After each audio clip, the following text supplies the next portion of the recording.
Bonjour, soyez les bienvenus dans l'espace des livres et les plaisirs de Marc Page. Votre invité est journaliste à plusieurs spécialités et a écrit sur les domaines économiques, historiques, politiques ou scientifiques et sur des sujets éducation et littérature pour le monde de l'éducation. Elle a suivi des études de droit et d'histoire. Elle fait des centaines de kilomètres tous les ans à roller ou à vélo pour découvrir de nouvelles villes. Elle est aussi azuérienne, exilée du côté de Paris. Que ça fait du bien d'être à Paris, oui, c'est pas la Côte d'Azur. Non, Il s'agit de Véronique Pierron. Elle vous présente son premier roman, Les Miracles de l'Ourcq, aux éditions Presse de la Cité, et récompensé par le prix Jean Anglade, où on en profite pour saluer et remercier infiniment Marie-Jeanne. On vous embrasse Marie-Jeanne, parce que sans elle, cette interview n'aurait pu se faire. Véronique Pierron, bonjour et bienvenue dans la chronique de Guillaume Sautet. bonjour. Merci de me recevoir en tous les cas. Avant de parler notamment, et on va y revenir en long et en large, des miracles de l'Ourcq, on va notamment s'adresser à vous, Véronique, pour celles et ceux qui vous découvrent une nouvelle fois. Racontez-nous votre parcours, oui, et notamment ce métier de journaliste dont vous, vous avez exercé. Racontez-nous. On va dire pas grand-chose à dire. Je suis comme des milliers d'autres personnes. Je suis journaliste, tout simplement. C'est un métier que je voulais faire. C'est un métier qui me laisse. C'est un métier que j'ai décidé de faire d'une manière indépendante. C'est un choix. Parce que ça me laisse le temps d'organiser un petit peu ma journée pour écrire aussi. Donc c'est important pour moi. Et puis bon, je peux dire que je suis un peu allergique à la hiérarchie, je suis un peu allergique à tout ça, quoi. Donc au pointage au bureau, à l'entreprise, à la culture d'entreprise, j'aime pas trop ça non plus. Donc effectivement, moi j'ai choisi d'exercer ce métier en indépendant, donc je suis pigiste et c'est vraiment un choix volontaire qui me permet d'être beaucoup plus autonome. C'est plus difficile, mais pour moi, j'y trouve mon compte en tous les cas, donc voilà. Quel est le regard que vous portez sur le journalisme d'hier et d'aujourd'hui? Oui, quel est ce regard que vous y portez? Moi, je porte un regard, en fait, il n'y a pas un journaliste, il y a plusieurs journalistes, vous savez, et ça a toujours existé. Il y a plusieurs sortes de journalisme, pas du tout dans les spécialités, c'est-à-dire économie, politique, etc., mais dans la manière d'exercer le métier, tout simplement. Vous savez bien, il y a la presse people, il y a il y a la presse d'enquête, il y a la presse de reportage, etc. Donc après, c'est des regards différents qu'on va porter sur le métier et des envies différentes aussi. Je pense qu'il faut un journalisme pour tous les publics. Tous les publics ne vont pas acheter, tout le monde ne va pas acheter le monde et tout le monde n'a pas du tout d'appétence pour le monde non plus. Donc il faut un journalisme pour chacun. Je pense qu'il faut respecter la différence de chacun, en fait, tout simplement. Il n'y a pas de regard particulier. Je pense que le journaliste qu'on voit aujourd'hui, même s'il a été, il s'est fait un peu embryonné par la digitalisation, par les réseaux sociaux, etc., le fondement de l'activité journalistique est toujours là, en fait. Il y a toujours plusieurs journalismes. Voilà, je pense que c'est un peu ça, en fait. Est-ce que vous ne pensez pas que maintenant il faut faire le buzz? Ça a toujours été, vous regardez la presse du 19e siècle était extrêmement active. C'est une presse qui cherchait le buzz pour faire vendre du papier. Avant, on parlait de faire vendre du papier. Il fallait faire vendre du papier. Donc, faire vendre du papier, c'est très simple. C'est avoir un buzz en première page. Et un buzz, c'est quoi? C'est un scoop, tout simplement. Et ça, le scoop, ça a toujours existé pour faire vendre des magazines. Donc voilà. Sauf qu'aujourd'hui, le buzz, il va plus vite parce qu'il y a les réseaux sociaux, parce que c'est répertorié, etc. Mais au 19e siècle, on avait d'autres moyens de répercuter le buzz. Puisque à partir d'une information, d'un scoop en première page, par exemple dans la lettre illustrée ou je ne sais quoi, à des magazines très importants de l'époque, après il y avait tout ça se répercutait dans des lettres qui circulaient, des tracts, etc. Donc le buzz se faisait quand même. Le buzz, c'est bouche à oreille, tout simplement. Hein. Donc, et les réseaux sociaux, c'est quoi? C'est du bouche à oreille.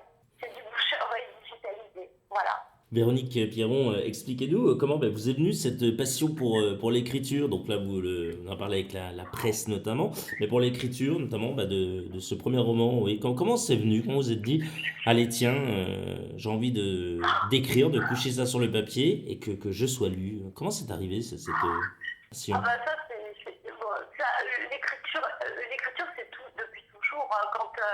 Quand j'étais à l'école, j'écrivais des histoires pour faire peur à mes camarades de classe. Donc je n'ai pas pu leur faire peur, hein, j'avoue, j'étais pas très cool. Donc voilà, j'écrivais des histoires et je leur lisais pour leur faire peur. Et puis finalement, petit à petit, j'ai toujours aimé raconter des histoires. Le truc, c'est pas la littérature, c'est vraiment raconter des histoires. Inventer des mondes, raconter des histoires. Quand on raconte une histoire, quand on écrit un roman, on se crée une vie parallèle, en fait, une autre vie, quelque chose dans laquelle on ne pourrait pas pénétrer. Et donc, on s'invente une vie. Et c'est ça qui est merveilleux.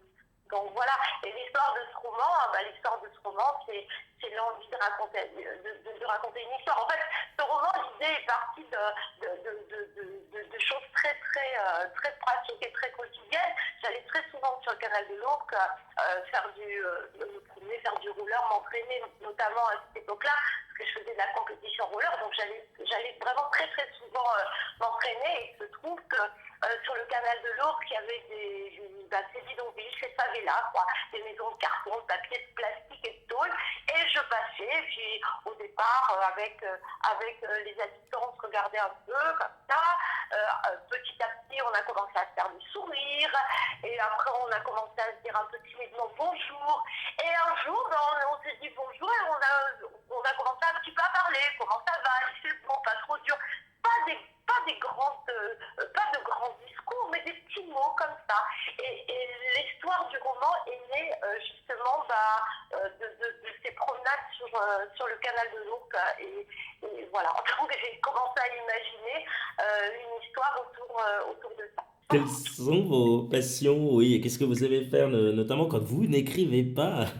On sait que vous aimez le roller, le vélo, il y a d'autres choses. Je voyage, je cours, je fais plein de trucs.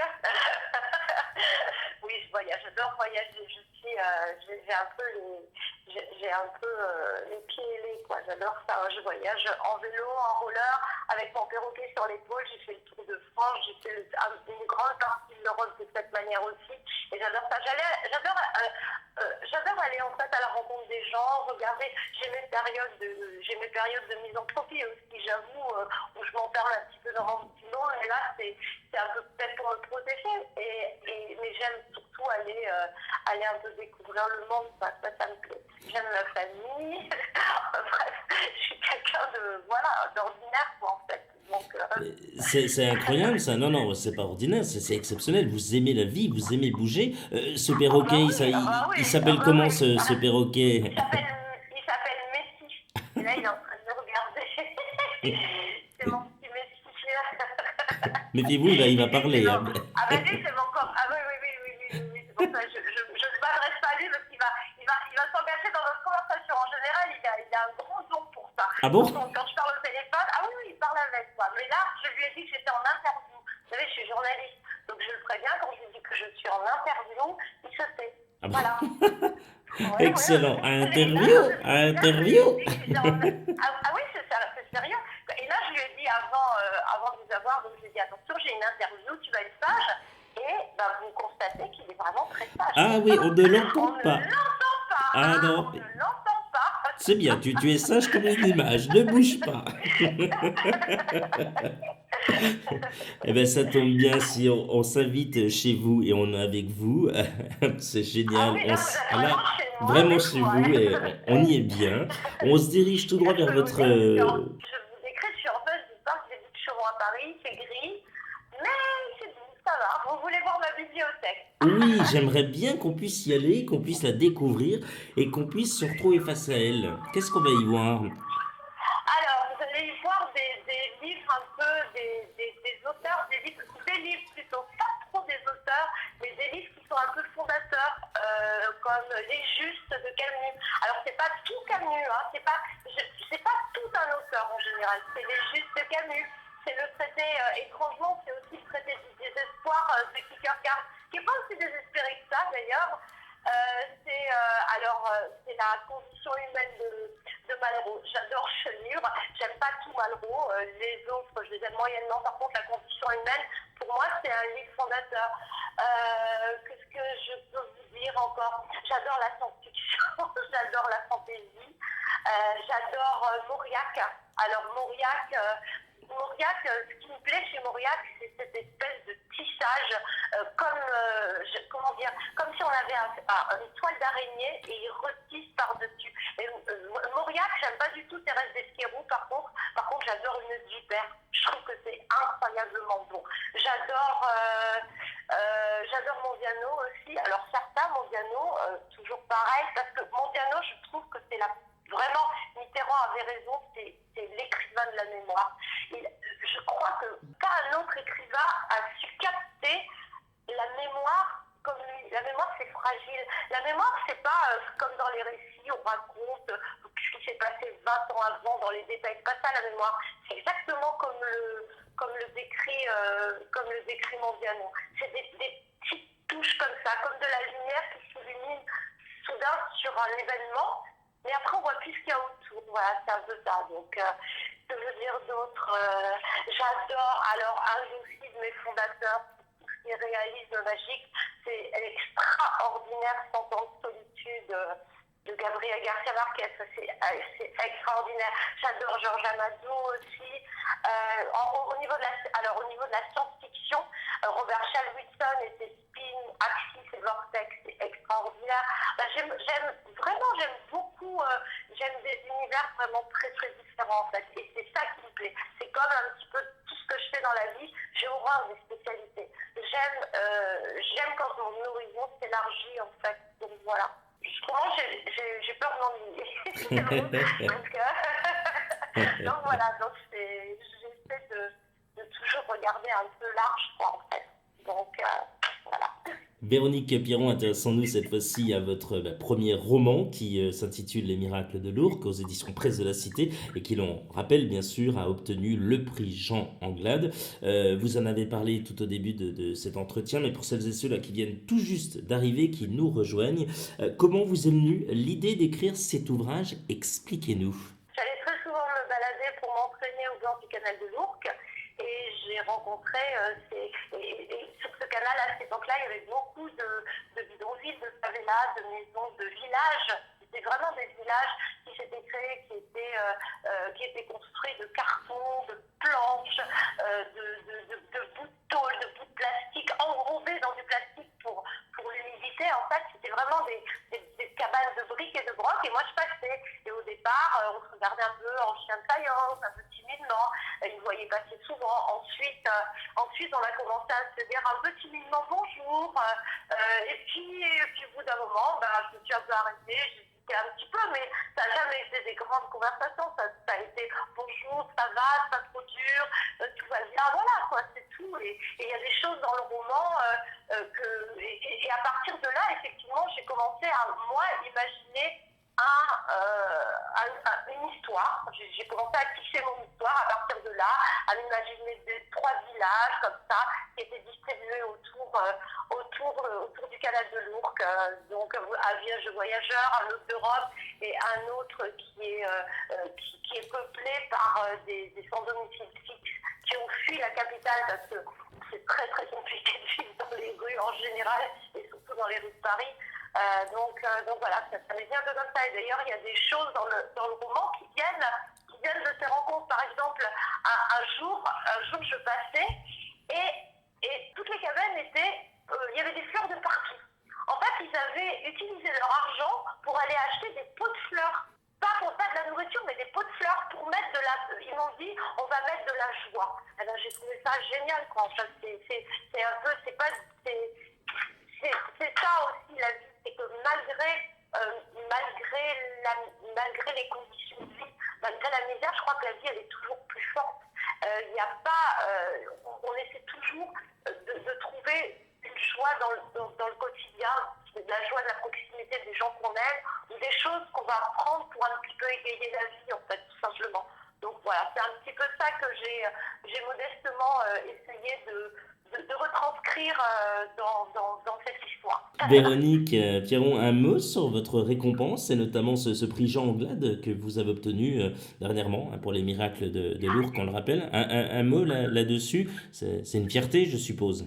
Ah oui, oui, oui, oui, j'en suis très très heureuse, vraiment j'en suis très heureuse. Alors j'avoue qu'au départ quand j'ai reçu le prix Jean Anglade, je ne connaissais pas vraiment Jean Anglade. Depuis, j'ai appris à le connaître, j'ai appris à l'apprivoiser, j'ai lu des choses sur lui. J'ai beaucoup aimé l'immeuble Sauve. C'est une très très très belle histoire qui se passe en Allemagne. Et j'ai beaucoup aimé cette histoire, donc effectivement, et je suis très heureuse, vraiment, que le jury ait retrouvé dans mon histoire des petits bouts, des petits morceaux de l'âme de Jean Anglade au niveau de ce qui était humanisme et universalisme. Donc je suis très fière, vraiment, c'est très valorisant, vraiment. Comment s'est passée la phase d'écriture, oui, en termes de chapitres et autres? Est-ce qu'il y avait un plan? On sait qu'il y a certains auteurs qui travaillent de cette façon, qui sont obligés d'avoir un plan. Enfin, vous, comment vous avez procédé? Racontez-nous. Alors, moi, j'ai besoin d'avoir, comment dire, un fil conducteur. Voilà, un fil conducteur, c'est-à-dire, quand j'imagine une histoire, j'ai besoin de savoir où je vais. C'est-à-dire que en général, je connais déjà la fin.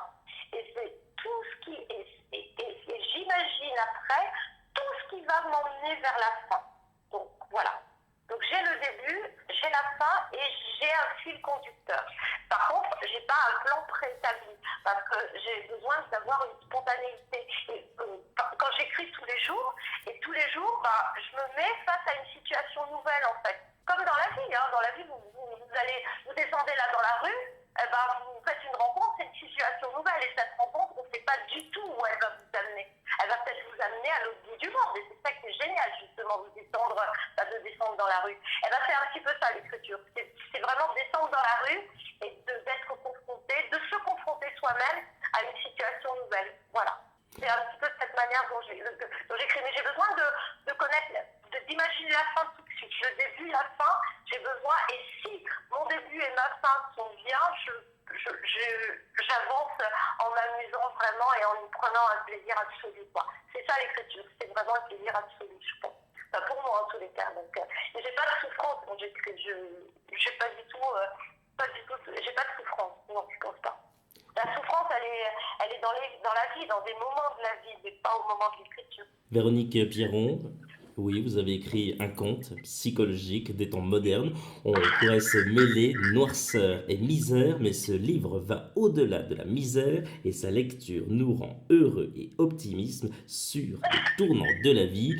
Oui, racontez-nous en quelques mots cette incroyable histoire si captivante et touchante que vont vivre notamment Sandra, Nourri ou encore Juno. Vous nous tenez en haleine du début jusqu'à la fin avec ce premier roman. Bravo! Et pour nous, c'est le coup de cœur du mois d'octobre de l'Espace des livres et de, on va le dire, marque-page, les plaisirs de marque-page. Waouh, merci beaucoup. Merci beaucoup. Ça se passe sur les bords du canal de l'Ourcq. Pour qui ne connaît pas le canal de l'Ourcq, c'est un canal très très long qui va jusqu'à Meaux, qui a été construit par Napoléon pour en faire une voie industrielle qui n'a jamais servi d'ailleurs, très très peu. Et sur ce canal est assez fascinant parce qu'il y a beaucoup de friches industrielles. Et à côté de ces friches industrielles, il y a des zones extrêmement merveilleusement belles et pavillonnaires. Donc c'est un véritable univers, le canal de l'Ourcq. Il naît à Paris, dans Paris, et il va jusqu'à Meaux. Et sur ce village, dans mon histoire, on trouve ces villages, ces favelas. Ces favelas qui n'ont pas appris encore, comme le dit un de mes personnages, Juno, qui est brésilien, ces favelas n'ont pas encore appris à être de vraies favelas. Comme au Brésil en fait. Elles sont encore abruptes, elles sont encore tellement modestes, c'est pas des maisons, c'est à peine des ébauches de maisons, des cabanes avec des toits en tôle, des bâches en plastique, etc. Et il y a ces trois villages, il y a un village de Rome, il y a un village de voyageurs qui est plus opulent parce qu'ils sont plus riches, ils ont des caravanes, etc. Alors que les Roms sont complètement dans des cabanes. Et de l'autre côté, sur l'autre berge, en face, il y a un village de de SDF, de sans domicile fixe, qui ont fui les rues de Paris pour essayer d'avoir une vie meilleure au bord du canal de l'Ourcq. Et toute cette petite communauté ne se fréquente pas en fait au départ. Ils sont vraiment dans leur village. Et dans le village de SDF, il y a Nourri, le violoniste, qui a un violon fabuleux, qui lui est bulgare. Il voulait absolument venir à Paris pour avoir une vie meilleure. En fait, le problème, c'est qu'ils veulent tous venir ici pour avoir une vie meilleure et ils se retrouvent sans maison, sans argent, à dormir dans la rue, quoi, en fait. Il y a Juno, le Brésilien, pareil, qui voulait, et puis lui, il fallait qu'il vienne à Paris. Il pensait que c'était vraiment la ville de sa destinée. Et en fait, quand il arrive à Paris, il tombe fou amoureux d'une écrivain handicapée. Et son histoire est basée sur ce film-là. Il y a Sandra, l'ancienne assistante de direction, qui est atteinte du syndrome de Gilles de la Tourette. Il y a Sylvestre, le Polonais, qui rêve d'être moine. Alors lui, son truc dans la vie, il a une vocation ratée. Il aurait aimé être moine. Et de la Vierge Noire en Pologne. Et en fait, pareil, il s'est retrouvé à vendre ses bras à Rungis à Paris, quoi, en fait. Et donc, au milieu de toute cette petite communauté, il y a le vieux. Le vieux, c'est un personnage, c'est un des personnages centraux du livre. Maxime meurt au départ. Et tout d'un coup, sa mort correspond à des événements prodigieux qui se passent sur ce canal de l'eau. On ne sait pas d'où ça vient, mais ça détraque complètement la vie finalement, la vie tranquille de toute cette population qui est joyeuse. C'est pour ça qu'ils s'appellent les miracles de l'eau. Et le but, c'est aussi de se demander si des miracles, si l'argent, si de tout d'un coup une vie qui change soudainement et brusquement, est-ce que ça rend heureux? Est-ce que c'est ça qui fait le bonheur? Donc c'est un petit peu ça, c'est un peu de voir comment est-ce que malgré tout la vie est plus forte et qu'on arrive toujours à trouver des morceaux de joie dans le présent, quoi, quel que soit le présent. Donc voilà. Est-ce que c'est très très compliqué d'essayer de faire l'apologie entre guillemets de son histoire. Je ne sais pas si j'y arrive bien, mais je pense que j'ai lu d'autres gens qui y arrivaient beaucoup mieux que moi d'ailleurs, mais c'est un petit peu compliqué en fait de se prêter à cet exercice. J'espère que c'était pas trop décevant en fait, donc voilà. Tout au contraire, c'est vraiment une pépite, cet ouvrage. Et à vous écouter, on ne ferme les yeux et on se laisse bercer par vos paroles. Une question là qui nous vient à l'esprit. Est-ce que pour vous, la différence, c'est une richesse? Ah oui, complètement. La différence est comment dire, c'est la pépite, c'est la principale richesse de ce monde, c'est vraiment la différence. Vous imaginez, vous, avec autour de vous des gens qui sont exactement pareils que vous. C'est horrible. La différence, c'est vraiment la richesse extrême. Et malheureusement, dans nos sociétés, la différence est souvent rejetée. On rejette la différence. On essaie toujours de faire rentrer les gens dans des petites boîtes, dans des petites cases, quitte à leur casser les bras et les jambes. Toi, tu es comme ça, donc tu vas rentrer obligatoirement dans cette case-là. Toi, tu as tel âge, donc tu vas être là et tu vas pas être là. Et ça, c'est épouvantable. Au contraire, il faut laisser vivre la différence, il faut laisser vivre les idées, il faut laisser vivre les religions, il faut laisser vivre tout ça. Je parle pas, attention, je parle de choses qui sont positives, je parle de paix, je parle d'idées qu'on va colporter, qui vont s'échanger, etc. Et la différence est la richesse absolue, je pense. Le formatage, c'est la négation totale de tout ce qui peut être humain, de tout ce qui peut être intéressant et de tout ce qui peut être beau. Quels sont vos projets pour la suite, Véronique? J'écris. Yes! J'écris, maintenant je suis sur un autre roman, donc voilà. Donc, je peux pas vous en dire plus, c'est très compliqué de parler de quelque chose qu'on est en train de faire, donc voilà. Bon, on espère qu'il sera tout aussi génial que celui-là, mais on n'en doute pas du tout. Merci, c'est gentil. Je suis très confuse de tous ces compliments, Passons tout de suite, si vous le voulez bien, Véronique, à la minute cool. Alors, c'est déjà cool d'être avec vous, mais alors là, on va terminer en douceur. Alors, attention, plutôt bricolage ou jardinage? Alors, vous voulez vraiment... Alors, je suis pas bricolage, pas du tout même. Tous mes amis, ma famille vous le diront, c'est une véritable horreur. Et jardinage, alors j'adore les plantes, mais je suis pas du tout jardinière. Donc voilà, par D'accord. contre j'adore les plantes. Par contre, j'ai plein de plantes chez moi, c'est un vrai jardin. Par contre, je suis pas du tout jardinière. En général, je prends des plantes solides qui n'ont pas trop besoin de moi, qui sont un peu autonomes, vous voyez. Et parce que j'oublie de les arroser un peu quand même quelquefois. Donc voilà, par contre, j'adore effectivement les plantes, ça, c'est sûr. Mais je suis pas jardinière. Voilà, j'ai pas ce don, quoi. Donc, Citez trois mots qui, selon vous, définissent la Côte d'Azur. beauté, luminosité, joie. Si vous étiez un animal, ce serait lequel? Si j'étais un animal, un oiseau. Un perroquet? Oui, un oiseau. Oui, oui, parce que c'est extrêmement intelligent, j'aimerais bien. Oui, oui, un oiseau, en tous les cas, pour la liberté. Complètement. La chose dont vous êtes la plus fière, c'est laquelle? Ma famille. Si vous étiez un personnage célèbre, ce serait lequel? Simone Veil.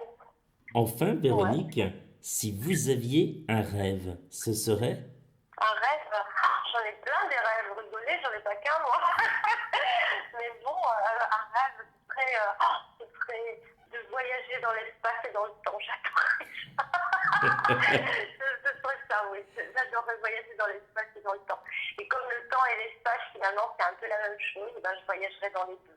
Ce serait Waouh, génial. ça serait génial Donc ça. Et voilà. il faut que vous regardiez Timeless, hein. Peut-être que vous avez vu cette série, hein. Elle est excellente, hein. Je vous la recommande. Alors, Timeless. oui, oui, je l'ai vu, j'ai vu un ou deux épisodes et c'est pas mal du tout, effectivement. Ah ben, je vous conseille de regarder jusqu'au bout, Ouais, c'est d'accord. extraordinaire. Ah ben, je vais regarder. Pour moi qui suis friande de ce genre de choses, effectivement.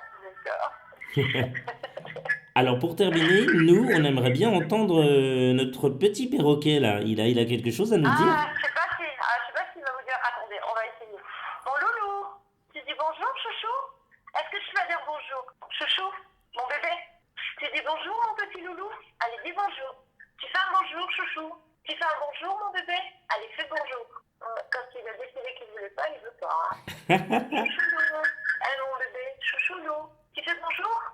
Non, il veut pas. Il veut Ah, pas mais dire c'est bonjour. non, non, Il ne veut pas dire bonjour, notre perroquet. voilà. Attendez, dis-tu bonjour? Bonjour. Bonjour, perroquet. Chouchou? Non. Je crois que là, non. Je crois qu'on l'a complètement hypnotisé. Non, il est pas en disposition. Magnifique. Cette interview se termine de la plus belle des manières. Nous n'aurons pas pu entendre le perroquet. Ah non. J'ai fait mille et une conneries ce matin, donc là, il est un peu fatigué quand Il, même. Vous il est voyez. crevé, il est claqué. Ah, il est crevé, oh là là là là. Il se repose un peu. Il se repose. Véronique Pierron, rappelons que vous êtes l'auteur du roman Les Miracles de l'Ourcq aux éditions Presse de la Cité. Merci d'avoir accepté l'invitation de la chronique de Guillaume Sautet. Ben, merci à vous de m'avoir invité. C'était un grand plaisir en tous les cas. Merci. Ben, je vous en prie, on a passé un très bon moment en tous les cas. Ouais, très très bon moment. Merci beaucoup. Merci encore. Prenez soin de vous, très très bonne lecture à toutes et à tous. On se retrouve très prochainement pour un nouveau numéro de nouvelles aventures littéraires. Salut!